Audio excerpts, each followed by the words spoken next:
नमस्कार दोस्तों, वैदिक आईएएस में आपका स्वागत है। हम लोग पढ़ रहे हैं करंट अफेयर्स। जैसा कि पता होगा आपका एग्ज़ाम है 13 सितंबर को आर का, तो उसके सीरीज़ में क्या कहते हैं हमारी 5 करंट की क्लासेस हो चुकी हैं। अभी सबसे इंपॉर्टेंट क्लास लोगों के कमेंट आ रहे हैं, सर पर्यावरणीय घटनाक्रम कब पढ़ाएंगे। तो आज पर्यावरणीय घटनाक्रम वैसे देखा जाए तो हमने मैक्सिमम आपको पढ़ा दिया है। जिस दिन पहला क्लास करंट अफेयर्स का था उसमें भी पढ़ा दिया। बाघ रिपोर्ट की मेरी अलग से क्लास हो गई है और क्या कहते हैं वन स्थिति रिपोर्ट की हमारी एक अलग क्लास है, तो आप वैदिक आईएएस के चैनल पर जाकर देख सकते हो। बाकी जो इशूज इंपॉर्टेंट मुझे लगे 4-5 इशूज जो भी हैं पर्यावरण से रिलेटेड, जहाँ से क्वेश्चन आने की संभावना है ही है और किस तरह से क्वेश्चन आएंगे वो भी हम आपको बताने का प्रयास करेंगे। तो आज का हमारा टॉपिक है पर्यावरणीय घटनाक्रम।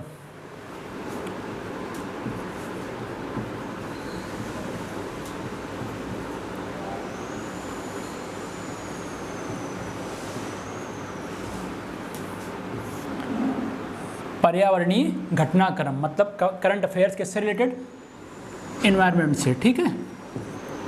तो देखो इस क्रम में आपको जानने की ज़रूरत है कि वन बाघ की रिपोर्ट हमने सारी की सारी बता दी है, आप वहाँ से जाके क्लास में देख सकते हो। अभी पर्यावरण का दायरा अपने आप में बढ़ता गया है। ज़रूरी नहीं है कि हम जंगल और बाघ को ही पढ़ेंगे, इसमें स्वच्छता रैंकिंग की रिपोर्ट आ सकती है, प्रदूषित शहर भी आ सकते हैं। ये सारे के सारे डायमेंशन किसके होते हैं? पर्यावरण के होते हैं। जैसे अभी हमारे मन में काफ़ी अच्छा क्वेश्चन आया हुआ है, ये एग्जाम में आएगा ही आएगा या फिर हर एग्जाम में पूछा जाता है। अभी एक रिपोर्ट आई है कचरा मुक्त शहरों की 2019-20 की स्टार रैंकिंग, ठीक है। पहला टॉपिक हमारा है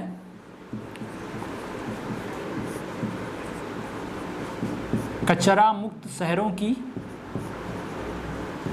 2019-20 की स्टार रैंकिंग, ठीक है।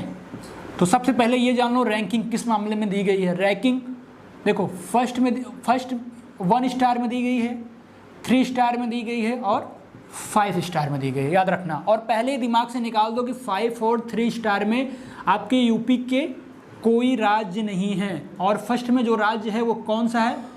अलीगढ़ है, ठीक है। ये चीज़ पहले दिमाग में बैठा लोगे तो आपका क्वेश्चन कभी गलत नहीं होगा। फिर अब देखो इसको कोर में चलते हैं। आपका कुछ क्वेश्चन तैयार हुआ, अब इसके कोर में चलते हैं कि ये जारी कौन करता है, ठीक है। ये जारी कौन करता है, क्यों जारी किया जाता है? पहला पॉइंट, शहरों में साफ सफाई का स्तर मापा जाता है, ठीक है। इसके अंतर्गत क्या होता है? साफ सफाई का स्तर मापा जाता है शहरों में, ठीक है। और दूसरा पॉइंट हो गया कि जारी कौन करता है? केंद्रीय आवास एवं शहरी मंत्रालय जारी करता है। ये सबसे इंपॉर्टेंट है, केंद्रीय आवास एवं शहरी मंत्रालय जारी करता है, ठीक है। तो 4-5 क्वेश्चन आपको मिले। अब क्वेश्चन जो इंपॉर्टेंट है कहाँ से आएंगे वो देखिएगा। अभी हमने बताया ये डायमेंशंस, तो 5 स्टार में 6 शहरों को रखा गया है, 3 स्टार में 65 शहरों को रखा गया है और 1 स्टार में 70 शहरों को रखा गया है। तो ये 5 स्टार के जो 6 शहर हैं इनके नाम क्रम से नोट कर लीजिएगा, ये एग्जाम में पूछा जाएगा। पहला टॉप पे है छत्तीसगढ़ का अंबिकापुर, गुजरात का राजकोट है, फिर सूरत है, 3 शहर हो गए। कर्नाटक का मैसूर है, एमपी का इंदौर है और महाराष्ट्र का मुंबई है। नोट करा देते हैं। छत्तीसगढ़ का अंबिकापुर है, ठीक है। गुजरात का राजकोट और सूरत, 2 शहर गुजरात के शामिल हैं, राजकोट और सूरत, ठीक है। और तीसरा नोट कर लीजिए कर्नाटक का मैसूर, चौथा नोट कर लीजिएगा एमपी का इंदौर। कर्नाटक का मैसूर, एमपी का इंदौर, कितने हो गए? 5 हो गए ना। छठा महाराष्ट्र का मुंबई, ठीक है, एमएच का मुंबई, ठीक है। अब देखो एक साथ में कितने डायमेंशन आपके हमने तैयार करा दिया। और एक चीज़ और याद रखना, अगर कथन कारण में क्वेश्चन आ गया, पहला पॉइंट आया कि टॉप पे गुजरात का सूरत है, गलत हो जाएगा। उसी में पूछ लिया यूपी, बिहार और राजस्थान के राज्यों को 3 स्टार में रखा गया है, 5 स्टार में रखा गया है, तो गलत बात है। यूपी, बिहार और राजस्थान का कोई भी राज्य 3 स्टार में भी नहीं है, 5 स्टार में भी नहीं है, ठीक है, याद रखना। और फर्स्ट स्टार में जो यूपी के राज्य हैं वो अलीगढ़ है या अन्य राज्य जो भी हैं वो किस में है? फर्स्ट स्टार में है। तो ये हो गया कम से कम एक टॉपिक से 10 क्वेश्चन बनाने का तरीका। अब कोई इंसान आपसे पूछेगा कि भैया शहरों की रैंकिंग आई है तो उत्तर प्रदेश का कौन सा राज्य है, कौन कौन से टॉप पे 6 हैं, कौन जारी करता है, क्यों जारी किया जाता है, ठीक है। तो ये सारे डायमेंशंस आपके हमने कवर कराने का पूरा प्रयास किया, ठीक है। अब देखिए आगे दूसरा पॉइंट हमारा, अगर इस तरह से आप पढ़ोगे तो मुझे नहीं लग रहा है कि आपके करंट कभी गलत होंगे एग्जाम में, ठीक है। और दूसरा पॉइंट डालिए, दूसरा है भारत का अभी विश्व रिकॉर्ड बना है कैमरा लगाकर बाघ की गणना करने में, ठीक है। तो दूसरा पॉइंट हो गया, अभी भारत ने विश्व रिकॉर्ड बनाया है, ठीक है, किसमें? कैमरा लगाकर बाघ की गणना करने में। कहां कैमरा लगाया? भारत ने 1.21 लाख वर्ग किलोमीटर पर कैमरा लगाया है। 1.21 लाख वर्ग किलोमीटर पर भारत ने कैमरा लगाया है। 141 जगह पे लगाया है। और कितने कैमरे लगे याद रखना, 141 जगह पर लगाया है और 26,838 कैमरे लगाए, ठीक है। ये अभी किस में शामिल किया गया है? गिनीज वर्ल्ड बुक में शामिल किया गया है। किस नाम से? अखिल भारतीय बाघ आकलन 2018 को गिनीज बुक में शामिल कर लिया गया है। और इसी की देन है कि इन्होंने ही पता लगाया कि भारत में 2967 बाघ हो गए हैं, मतलब 2322 से या जो भी था उससे बढ़ के कितने बाघ हो गए हैं भारत में?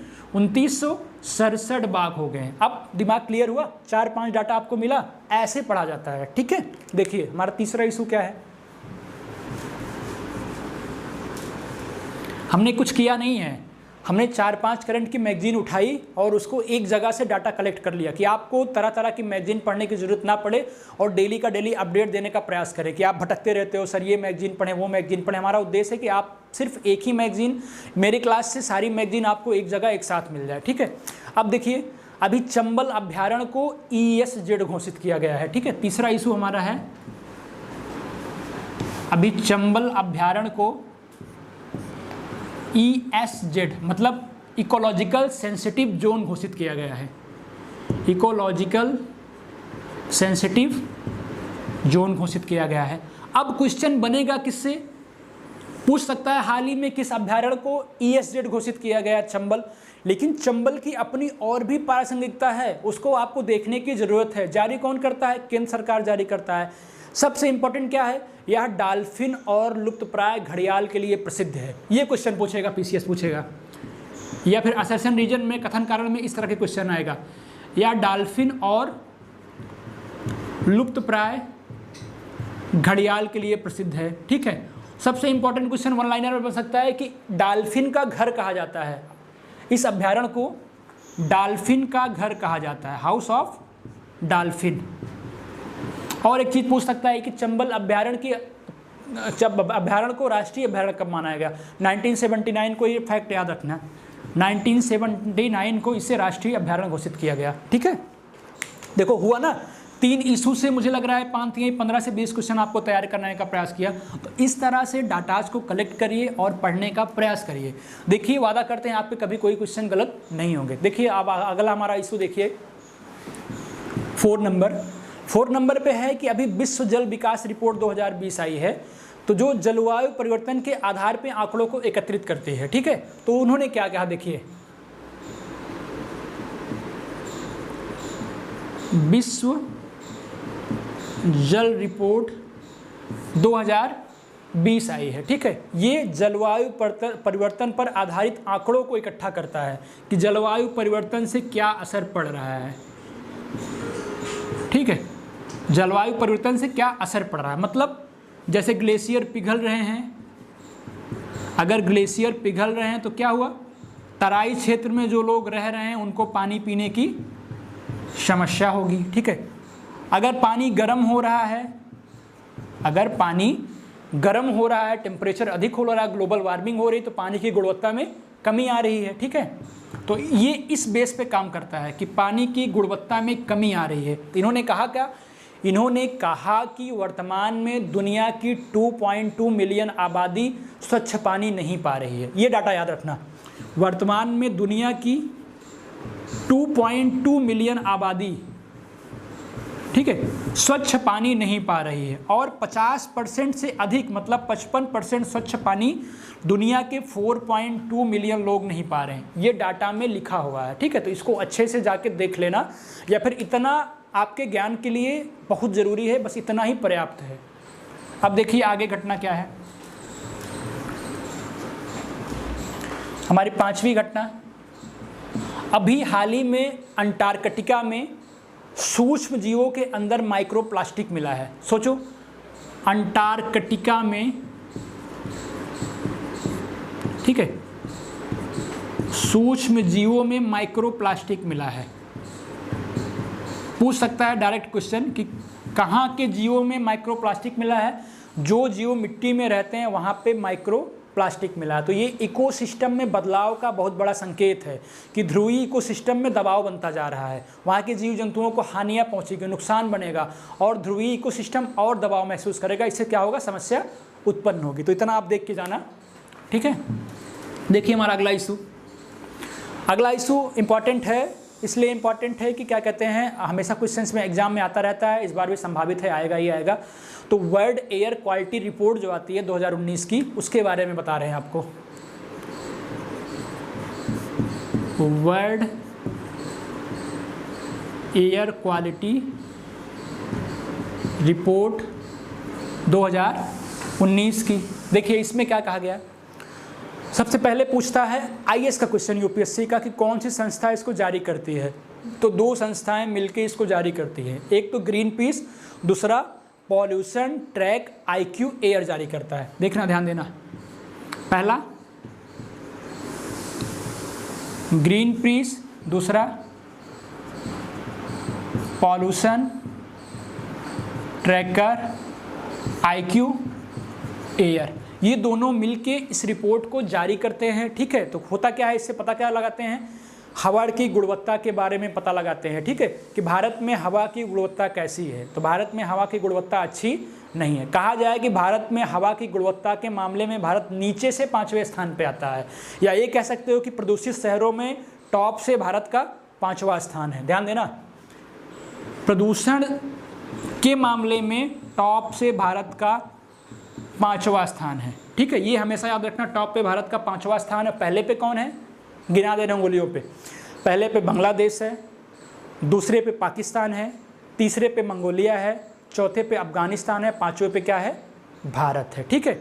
आंकड़े कैसे एकत्रित किए जाते हैं, आंकड़े जो पार्टिकुलेट मैटर होता है, जो पार्टिकुलेट मैटर होता है 2.5 आंकड़े, इसके आधार पे कलेक्ट किए जाते हैं, ये हमेशा याद रखना। और भारत में अगर शहरों को पूछे तो भारत में गाजियाबाद सबसे प्रदूषित शहर है, ये भी याद करके जाना एग्जाम में। जो भारत का गाजियाबाद है वो सबसे प्रदूषित शहर है। उसके बाद दिल्ली पहले प्रदूषित शहरों में 5वें स्थान पे था भारत में, 11वें स्थान पे था भारत में। अब दिल्ली जो है किस पे आ गया है, 5वें स्थान पे आ गया है, ठीक है। 11वें से 5वें मतलब टॉप लेवल पे आ गया है, ठीक है। तो ये हुए हमारे 5-6 इशू, जिससे हमने कम से कम 30 से 40 क्वेश्चन आपको कवर कराने का प्रयास किया। बाकी इन्वायरमेंट की क्लासेस हमारी मैक्सिमम करंट के साथ होती चली आई हुई हैं। अगर अब भी जो इशू आपको 13 नंबर के पहले अपडेशन चाहिए होगा, हम आपको क्लास के माध्यम से अपडेट करा देंगे, ठीक है। Thank you.